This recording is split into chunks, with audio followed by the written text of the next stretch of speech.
Hello guys and welcome to Skynomics academy. मेरा नाम सुनील कुमार यादव है और आज हम लोग सेकेंड पार्ट डिस्कस करेंगे डिमांड का, जो कि आईएससी बोर्ड के लिए होगा। आप लोगों ने अगर पिछला लेक्चर देखा होगा तो उसमें हमने कुछ इंपॉर्टेंट कॉन्सेप्ट डिस्कस करा था डिमांड से रिलेटेड। क्या हमने डिस्कस करा था भाई? डिमांड के रिलेटेड, डिमांड के बारे में पढ़ा था, फिर टाइप्स ऑफ डिमांड के बारे में पढ़ा था। ठीक है, टाइप्स ऑफ डिमांड के बारे में पढ़ा था। ठीक है, किसके बारे में? Types of demand. और हमने फिर ये भी देखा था टाइप्स ऑफ डिमांड के बाद इंडिविजुअल डिमांड और मार्केट डिमांड क्या होता है ना। इंडिविजुअल डिमांड, मार्केट डिमांड क्या होता है, स्केड्यूल क्या होता है, कर्व क्या होता है ना। तो हमने ये देखा था कि स्केड्यूल क्या होता है भाई, जो टेबल के फॉर्म में डिनोट किया जाता है उसको हम लोग स्केड्यूल बोलते हैं, और जो ग्राफ के फॉर्म में डिनोट किया जाता है हम लोग उसको क्या बोलते हैं? कर्व बोलते हैं। यहां तक तो हो रखा था। तो चलिए आज हम लोग सेकंड पार्ट डिस्कस करेंगे डिमांड से रिलेटेड। तो सबसे लास्ट टॉपिक था हमारा वहां पर डिमांड फंक्शन। तो डिमांड फंक्शन होता क्या था भाई? मैंने बताया था डिमांड फंक्शन रिलेशन बताता है। क्या बताता है? रिलेशन बताता है किनके किनके बीच में? Demand and it's determinants. ठीक है, कि डिमांड ऑफ द कमोडिटी, कि इस कमोडिटी का जो भी पर्टिकुलर कमोडिटी उसका डिमांड क्या है भाई, और उसका जो इफेक्ट है वो उसके डिटर्मिनेंट की वजह से कैसे पड़ेगा। तो मतलब it shows the relationship between demand for a commodity and its various determinants, कि अगर किसी भी चीज के डिमांड और उसके डिटर्मिनेंट के बीच में अगर रिलेशन बताता हो तो वो कौन सा चीज है? डिमांड फंक्शन है। सिंपल सी बात है। ठीक है, इसका मतलब क्या है? डिमांड फंक्शन को हम लोग डिनोट करते हैं, एफ मतलब function, P price of own होता है ना, एक होता है ना प्राइस ऑफ, एक होता है अपने प्राइस। मतलब मान लो कि एक पर्टिकुलर एक टॉय है, अब टॉय का जो प्राइस है वो बढ़ गया तो क्वांटिटी डिमांडेड इसका क्या होगा? कम हो जाएगा। तो अपने प्राइस की वजह से इसकी क्वांटिटी डिमांडेड चेंज हो रही है। तो मतलब इन दोनों के बीच में रिलेशन बता रहा ना भाई, कौन? ये प्राइस। तो ये प्राइस हमारा क्या हो गया? एक तरीके से डिमांड फंक्शन का पार्ट हो गया। सेम उसी तरीके से ये पी आर मतलब प्राइस ऑफ रिलेटेड गुड्स। ठीक है, उसका वाई मतलब इनकम भी इफेक्ट करता है। ठीक है, इनकम अगर बढ़ता है तो डिमांड भी चेंज होता है, इनकम कम होता है तो डिमांड भी हमारा चेंज होता है। ठीक है, उसके बाद यहाँ टेस्ट एंड प्रेफरेंस फिर एक्सपेक्टेशन, इसी तरीके से ये सब सारे डिटर्मिनेंट्स हैं जो कि आज हम लोग पढ़ेंगे। फोकस हमारा रहेगा डिटर्मिनेंट्स और उसके कॉन्सेप्ट के ऊपर। अब उसमें देखो सबसे पहले हमारा डिटर्मिनेंट्स क्या होता है। सबसे पहले डिटर्मिनेंट्स क्या है भाई? Price, own price of the commodity, जिसको हम लोग क्या डिनोट कर रहे हैं? P x, price of x commodity. Price of x commodity, इसका सीधा सा मतलब क्या हो गया कि अपने प्राइस में चेंज होता है, उसके बाद उसके क्वांटिटी ऑफ कमोडिटी में भी या उसके डिमांड में भी चेंज होता है। मतलब अगर किसी भी पर्टिकुलर क्वांटिटी डिमांडेड चेंज हो रहा है किसी भी पर्टिकुलर कमोडिटी का, किसकी वजह से? उसके खुद के प्राइस की वजह से। मतलब उसका प्राइस बढ़ रहा है या घट रहा है, और अगर उसके क्वांटिटी डिमांडेड पर जिस प्रोडक्ट का प्राइस बढ़ और घट रहा है, अगर उसी की वजह से उसकी डिमांड में कोई चेंज आ रहा है तो हम लोग उसको क्या बोलेंगे? Own price of the commodity की वजह से वो चेंज हो रहा है। और इन दोनों के बीच में हमेशा क्या रिलेशन रहता है? Inverse relation. क्यों? क्योंकि प्राइस बढ़ता है तो क्वांटिटी डिमांडेड हमारा कम होता है, और जब प्राइस घटता है तो हमारा क्वांटिटी डिमांडेड क्या होता है? बढ़ता है। ठीक है, तो दोनों के बीच में कैसा रिलेशन है? डायरेक्ट नहीं है, इनडायरेक्ट है। तो कोई पूछेगा कि भाई price, own price of the commodity और उसके डिमांड के बीच में कैसा रिलेशन रहता है? तो इनवर्स रहता है। क्यों? क्योंकि अगर किसी एक चीज का प्राइस बढ़ रहा है तो दूसरे मतलब उसी चीज का क्वांटिटी घट रहा है, अगर उस चीज का प्राइस घट रहा है तो उसी चीज का क्वांटिटी जो है वो बढ़ रहा है। ठीक है, अब यहां समझने वाली बात है दूसरा, price of related goods. Price of related goods का मतलब क्या है भाई? प्राइस ऑफ रिलेटेड गुड्स में पी आर से डिनोट करते हैं। प्राइस ऑफ रिलेटेड गुड्स को हम लोग किसे डिनोट करते हैं? पी आर से। अब यहां समझो कि there are two types of related goods. जैसे पहला सब्स्टिट्यूट गुड्स होता है और दूसरा कॉम्प्लीमेंट्री गुड्स। अभी हम लोग इसको डिटेल में समझेंगे। बस यह समझना पहले कि सब्स्टिट्यूट गुड्स होता है क्या और कॉम्प्लीमेंट्री गुड्स क्या होता है। कभी भी सब्स्टिट्यूट आ गया, सब्स्टिट्यूट मतलब एक के बदले दूसरा, मतलब विच कैन बी रिप्लेस्ड, हम लोग बोलते हैं विच कैन बी रिप्लेस्ड, जिसे क्या किया जा सकता है भाई?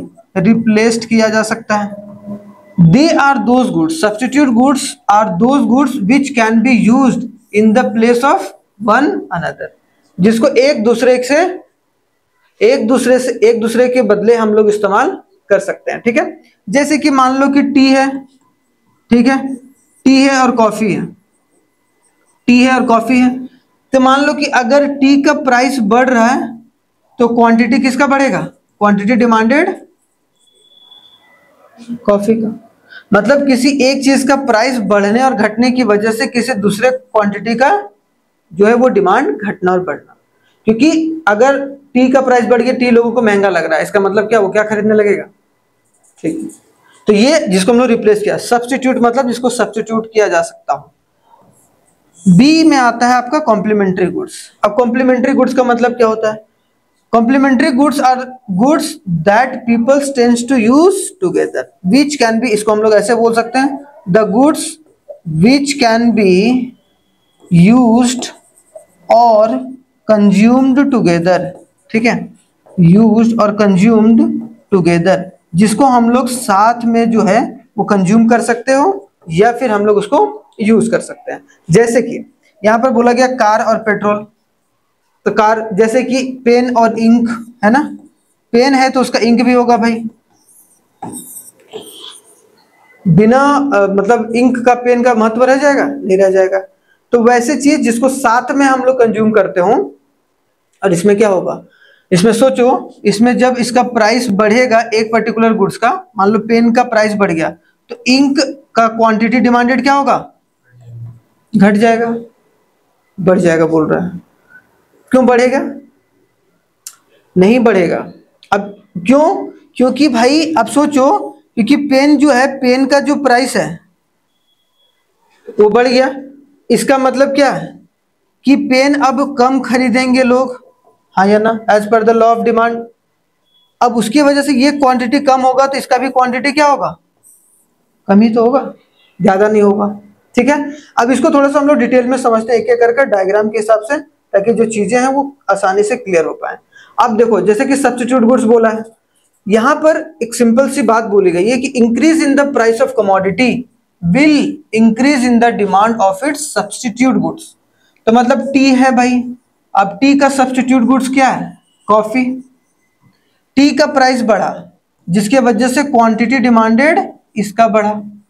ठीक है, तो अगर कोई बोलेगा कि सब्स्टिट्यूट गुड्स के बीच में कैसा रिलेशन रहता है, तो क्या बोलेगा? डायरेक्ट रिलेशन रहता है ना, डायरेक्ट रिलेशन। क्यों? क्योंकि जब इसका असर पड़ता है सब्स्टिट्यूट गुड्स के में क्या होता है, उसका सेम असर देखने को मिलता है। जैसे क्या, देखो यहाँ पर इधर हम लोग क्या लिखते हैं भाई? इधर हम लोग प्राइस लिखते हैं और इधर हम लोग क्या लिखते हैं? Quantity demanded. इसको हमेशा एक्स एक्सिस, इसको हमेशा वाई एक्सिस। अब यहाँ पे प्राइस क्या है, तो यहाँ लिखते हैं प्राइस ऑफ टी, और इधर क्या लिखेंगे? कॉफी का क्वांटिटी, तो क्वांटिटी डिमांडेड ऑफ कॉफी। अब मान लो एक प्राइस पी का 50 रुपया था भाई, अब 50 से कितना हो गया? 55 हो गया। मतलब पहले था 50 रुपया, तो 50 रुपया में जब टी का प्राइस 50 रुपया था तो कॉफी की क्वांटिटी 100 यूनिट खरीदी जा रही थी मान लो। अब प्राइस जो है वो एक तरीके से बढ़ गया, अब कितना? 55 हो गया प्राइस किसका? टी का। तो उसके वजह से क्वांटिटी किसका बढ़ गया? 150 हो गया। क्वांटिटी किसका बढ़ गया? कॉफी का। कॉफी का क्वांटिटी क्या हो गया? बढ़ गया। इसका मतलब इन दोनों के बीच में कैसा रिलेशन होगा? डायरेक्ट। और इसका जो कर्व बनेगा वो अपवर्ड कर्व बनेगा। क्या बनेगा भाई? अपवर्ड कर्व बन रहा है। आई बात समझ में? क्या कर्व बन रहा है? कैसा कर्व बन रहा है? अपवर्ड कर्व बन रहा है। कोई दिक्कत समझ में आया यहाँ पर? अब यहाँ पर ये चीज समझने के बाद, अब ये चीज समझ में तो आ गया भाई, अपवर्ड कर्व बन रहा है क्योंकि यहाँ पर प्राइस बढ़ा जिसकी वजह से क्वांटिटी डिमांडेड भी एक तरीके से इंक्रीज हो गया। ठीक है, और सब्स्टिट्यूट गुड्स में तो वही बोला गया, increase in the price of a commodity will increase in the demand for it's substitute. और कॉफी का सब्स्टिट्यूट, टी का सब्स्टिट्यूट कौन था? कॉफी था। अब आते हैं कॉम्प्लीमेंट्री में। कॉम्प्लीमेंट्री गुड्स क्या है भाई? कार और पेट्रोल, अभी मैंने बताया। तो अगर मान लो increase in the price of the commodity will decrease in the demand for its complementary goods. Car है भाई, कार का कॉम्प्लीमेंट्री गुड्स कौन है? पेट्रोल है। ठीक है, तो कार का अगर प्राइस बढ़ेगा तो सिंपल सी बात है, quantity demanded of car will decrease, लोग कम कार खरीदेंगे। कम कार खरीदेंगे तो पेट्रोल की भी डिमांड जो होगी वो क्या होगी, कम होगी। तो अगर कोई बोलेगा कि एक चीज के अगर कॉम्प्लीमेंट्री गुड्स है और एक कॉम्प्लीमेंट्री गुड्स का अगर प्राइस बढ़ता है तो दूसरे कॉम्प्लीमेंट्री गुड्स का जो क्वांटिटी डिमांड है वो क्या होगा, घटेगा। अगर एक कॉम्प्लीमेंट्री गुड्स का अगर प्राइस कम हो रहा है, इसका मतलब जो दूसरा कॉम्प्लीमेंट्री गुड्स है उसके साथ उसका क्वांटिटी डिमांडेड क्या होगा, बढ़ेगा। अब क्लियर हुआ? मतलब इन दोनों के बीच में कैसा रिलेशन होगा, इनवर्स रिलेशन होगा। मतलब यहां पर क्या होगा, लॉ ऑफ डिमांड हमारा काम कर रहा है। यहां पर क्या काम कर रहा है, हमारा लॉ ऑफ डिमांड काम कर रहा है। ठीक है, तो ये भी बात समझ के चलना है। ठीक है, कोई दिक्कत नहीं, कोई परेशानी नहीं। अब देखो यहां इसका डायग्राम कैसे बनाओगे थोड़ा सा समझो। इसको थोड़ा सा ऐसा करते हैं, इसको थोड़ा सा मिटाते हैं, पहले थोड़ा सा इसको मिटा देते हैं ऐसे करके। ठीक है, ताकि हमारे पास स्पेस बन जाए। अब देखो यहां पर कैसे बनाते हैं, सेम उसी तरीके से बनेगा। यहां पर x मान लो, इधर y, इधर मान लो कि प्राइस ऑफ पेट्रोल। ऐसे ही बनाना है डायग्राम। डायग्राम में कंफ्यूजन होता है, क्या पता, एक किसी भी चीज का एक तरफ प्राइस रखना। कभी भी रिलेटेड गुड्स के बारे में अगर बात किया है, रिलेटेड गुड्स जैसे दिमाग में आया, सब्स्टिट्यूट गुड्स, कॉम्प्लीमेंट्री गुड्स। और जैसे यहाँ प्राइस ऑफ पेट्रोल बना दिए, यहाँ पर हम लोग क्वांटिटी डिमांडेड ऑफ क्या होगा, कार। ऐसे, या कार को यहां रख देते हैं, पेट्रोल को यहां रख देते हैं, कोई दिक्कत नहीं था। अब मान लो कि प्राइस पहले मान लो 50 रुपया था, तो 100 यूनिट जो है क्वांटिटी डिमांडेड किया जा रहा था। अब जैसे ही प्राइस बढ़ा, जैसे ही प्राइस 60 रुपया हुआ पेट्रोल का, तो क्वांटिटी डिमांडेड ऑफ जो कार होगा वो कितना हो गया, 70 हो गया। मतलब क्या हो गया, कम हो गया कि नहीं। प्राइस बढ़ने पर पेट्रोल का क्वांटिटी डिमांडेड क्या हो गया, कम हो गया। देख रहे हो, क्वांटिटी डिमांडेड क्या हुआ, कम हुआ है। इसका मतलब इनके बीच में कैसा रिलेशन है भाई, इनवर्स है। और इसका डिमांड का कर्व क्या होगा, डाउनवर्ड। तो अगर कोई पूछे कि कॉम्प्लीमेंट्री गुड्स का डिमांड कर्व क्या होगा, तो डाउनवर्ड डिमांड कर्व। अगर जो है सब्स्टिट्यूट गुड्स का जो डिमांड कर्व होगा वो कैसा होगा, तो वो अपवर्ड डिमांड कर्व। हुआ क्लियर? ये बहुत इंपॉर्टेंट है जो कि आपको समझ कर चलना है। ठीक है, चलिए, आई होप सो ये चीज समझ में आ गया होगा। आगे बढ़े। ठीक है, आगे देखो। अब देखो क्या है, तीसरा है इनकम ऑफ द कंज्यूमर। तीसरा क्या है भाई, इनकम की वजह से भी क्वांटिटी में चेंजेस देखने को मिलते हैं। इनकम की वजह से भी क्या मिलता है, क्वांटिटी में चेंजेस, मतलब डिमांड में चेंजेस। अब आते हैं कि इनकम ऑफ द कंज्यूमर। अब इनकम ऑफ द कंज्यूमर अगर बढ़ता है तो आमतौर पर क्या बोलते हैं भाई, अगर भाई इनकम है तो इनकम अगर बढ़ रहा है, इसका मतलब वो कंज्यूमर जो है वो ज्यादा क्वांटिटी डिमांड करेगा, हाँ या ना। सिंपल से, नॉर्मल में तो वही करेगा। तो इसका मतलब क्या, इसमें भी दो तरीके का होता है, नॉर्मल गुड्स और इंफीरियर गुड्स। एक और होता है गिफिन गुड्स, जो कि हम लोग बाद में समझेंगे जब एक्सेप्शन के बारे में बात करेंगे। लेकिन यहाँ पर नॉर्मल गुड्स के बारे में देखना है, inferior goods. Normal goods are those goods whose demand increases with a increase in the income. ठीक है, जिसका डिमांड जो होता है वो बढ़ता है जब इनकम एक तरीके से बढ़ रहा है। तो इसका मतलब क्या कि अगर इनकम बढ़ रहा है तो नॉर्मल गुड्स का जो डिमांड है वो एक तरीके से क्या हो रहा है भाई, बढ़ रहा है। सिंपल सा, कपड़ा हो गया, आपका जूता हो गया, वो सब नॉर्मल गुड्स है। उनका एक तरीके जैसे आपका पैसा बढ़ता जाएगा, आपका फैशन लेवल बढ़ता जाएगा, आप अच्छी महंगी चीजें आप एक तरीके से क्या होगे, पहनना शुरू कर दोगे, मतलब आपका डिमांड बढ़ेगा। इंफीरियर गुड्स होता है घटिया वस्तु। अब घटिया वस्तु, for inferior goods which rise in the income the demand for a goods fall. क्या था इसमें कि अब जो घटिया वस्तु, अब आपका इनकम था मान लो कि कुछ, तो इनकम जब आपका बढ़ा, ठीक है, तो आप घटिया वस्तु खाओगे क्या, नहीं ना। आप अच्छा वस्तु खाओगे, मतलब अच्छा गुड्स खाओगे। इसका मतलब क्या होगा, डिमांड एक तरीके से क्या होगा, इसका बढ़ेगा या कम होगा, demand for inferior goods fall. मतलब डिमांड ऑफ इंफीरियर गुड्स क्या होगा, घटिया वस्तु का, या फिर जो अनब्रांडेड, इसको घटिया भी बोल सकते हैं या फिर अनब्रांडेड बोल सकते हैं, ठीक है, अनब्रांडेड, अनब्रांडेड गुड्स का क्या होगा, जो एक तरीके से क्या होगा, अनब्रांडेड गुड्स का जो कि इंफीरियर गुड्स है उसका डिमांड क्या होगा, कम होगा। आप रुद्र चलिए जाओ, ठीक है। तो ये समझ में आ गया, इंक्रीज इन डिमांड मतलब increase in the income will leads to the decrease in the demand of inferior goods. Normal goods का डिमांड बढ़ेगा, इनकम बढ़ेगा, लेकिन इसमें क्या होगा, इनकम बढ़ेगा तो इंफीरियर गुड्स का डिमांड घटेगा। अब अच्छा सामान खाएगा वो, ठीक है, अब अच्छा सामान खाएगा, अब अच्छा सामान खाएगा, ठीक है, कोई दिक्कत नहीं। अब आगे देखो, फोर्थ क्या है हमारा, फोर्थ क्या है हमारा, टेस्ट एंड प्रेफरेंस। टी से डिनोट कर रहे हैं, demand for the goods is affected by the consumer habit, fashion, like and dislike. क्या होता है भाई, अब लोग जो है, हाँ हैं नहीं, पसंद तो दूर की बात, फैशन, अब धीरे धीरे क्या हो रहा है, फैशन चेंज होते जा रहा है। अब क्या, जिम का फैशन बढ़ रहा है तो लोग क्या कर रहे हैं, जिम ज्यादा जा रहे हैं, ठीक है, उसमें एक तरीके से लोगों का प्रेफरेंस बदल रहा है। अगर मान लो कि आज मैकडी का अगर मान लो कि अगर उसका बर्गर पसंद नहीं आएगा तो लोग उसको क्या करेंगे, उसकी डिमांड कम हो जाएगी। अगर टेस्ट उनका लोगों को बहुत पसंद आने लगा तो वही है कि लोगों को पसंद आएगा तो उसका डिमांड करेगा, और पसंद अगर चेंज हो जाएगा तो उसका डिमांड कम हो जाएगा। प्रेफरेंस भी वही कि जिम, अब मान लो कि आज लोग हेल्दी फूड ज्यादा अच्छा खाना चाह रहे हैं तो फास्ट फूड का क्रेज जो वो धीरे धीरे थोड़ा बहुत कम हो रहा है, ठीक है। कोविड के बाद आते हैं कंज्यूमर एक्सपेक्टेशन। कंज्यूमर एक्सपेक्टेशन भी है, कंज्यूमर एक्सपेक्टेशन एक डिटर्मिनेंट्स है। अब कोई कंज्यूमर है वो ये एक्सपेक्ट कर रहा है, क्या एक्सपेक्ट कर रहा है भाई, कि आने वाले समय में किसी भी चीज का प्राइस बढ़ने वाला है।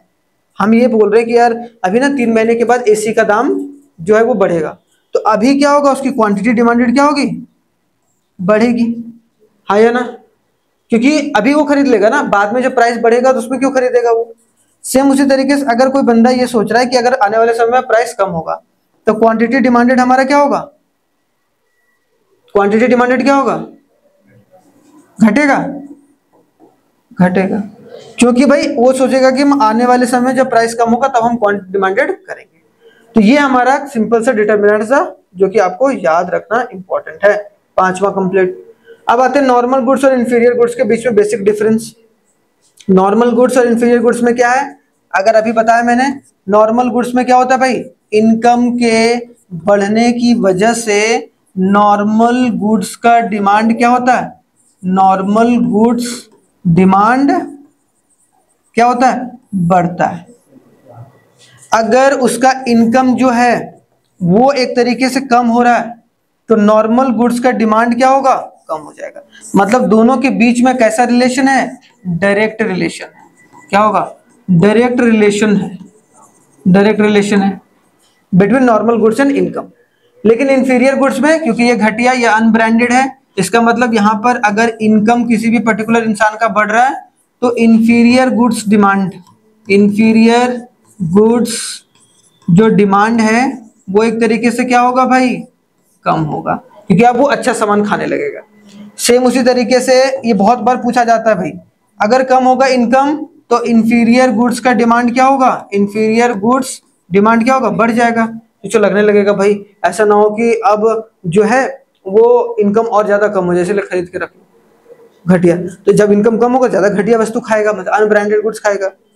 नहीं तो इनकम बढ़ेगा तो क्या होगा, तो यहाँ पर क्या देखने को मिल रहा है, इन दोनों के बीच में कैसा रिलेशन है, इनवर्स रिलेशन। तो ये जरूर याद रखना है कि क्वांटिटी डिमांडेड और इनकम के बीच में, मतलब quantity demanded of inferior goods और इनकम के बीच में इनवर्स रिलेशन रहता है, ठीक है। तो ये समझ के चलना है, क्लियर यहाँ तक।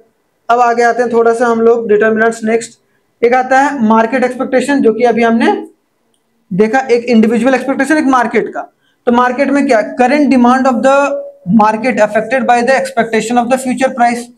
अब मार्केट में भी अगर चीजों को देखा जा रहा है कि भाई किस तरीके से आगे बढ़ेगा या नहीं बढ़ेगा, या भाई आगे मेरा जो सामान होगा वो बिकेगा नहीं बिकेगा, अगर वो सोच रहा है कि आने वाले समय में यार प्राइस ना मार्केट की वजह से बढ़ेगा तो अभी सामान क्या करेगा, वो रोक के रखेगा। जब सामान का दाम बढ़ा तब वो अपनी क्वांटिटी डिमांडेड बढ़ा देगा। तो मार्केट के हिसाब से, जो कि मार्केट के हिसाब से कौन करता है ये सब सारा, प्रोड्यूसर करता है, ठीक है, प्रोड्यूसर खेलता है ना ऐसे कभी कभी। उसके बाद गवर्नमेंट पॉलिसी, गवर्नमेंट ने मान लो कि टैक्सेस बढ़ा दिए या घटा दिए, तो उसके वजह से क्वांटिटी डिमांडेड में चेंजेस आते हैं कि नहीं, घटता और बढ़ता है। अगर टैक्स बढ़ गया तो क्वांटिटी डिमांडेड घट जाएगा, अगर टैक्स घट गया तो क्वांटिटी डिमांडेड क्या होगा, बढ़ जाएगा, क्योंकि सस्ता हो जाएगा। अब मान लो पानी का बॉटल है, पानी के बॉटल पर टैक्स घटा दिया तो पानी सस्ता हो गया, अब लोग ज्यादा वाटर बॉटल जो है वो यूज करेंगे पहले से, सिंपल सी बात है। उसके बाद क्लाइमेट एंड सीजन है, सी मतलब climate and season. Market demand depends on climate and season. जैसे डिमांड ऑफ टी शर्ट और cotton cloth, ice cream and ice cream या cold drink increases in summer. लेकिन इसी चीज का जो डिमांड है वो एक तरीके से कम हो जाएगा, कब, जब विंटर आएगा। तो मतलब क्लाइमेट भी कमोडिटी के डिमांड में जो है वो एक चेंजेस ला सकता है। लास्ट में क्या है, distribution of income. Distribution of income का सिंपल सा मतलब है market demand is influenced by the income distribution pattern.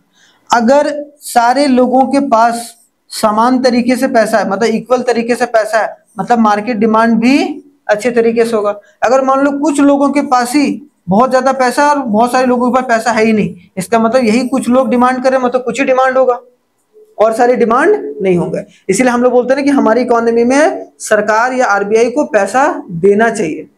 अब सरकार अगर पैसा देगी इकोनॉमी में तो वहां से क्या होगा, डिमांड बढ़ेगा।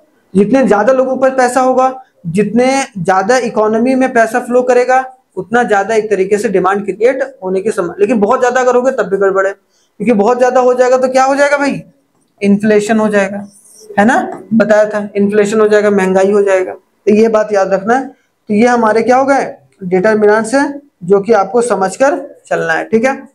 तो चलिए यहाँ तक ये सेकंड पार्ट हमारा कंप्लीट हुआ। थर्ड पार्ट हम लोग बहुत ही जल्दी लाएंगे जो कि लॉ ऑफ डिमांड का है, उसमें हम लोग कुछ एक्सेप्शन और एजम्पशंस दोनों पढ़ेंगे। थैंक यू वेरी मच, जय हिंद।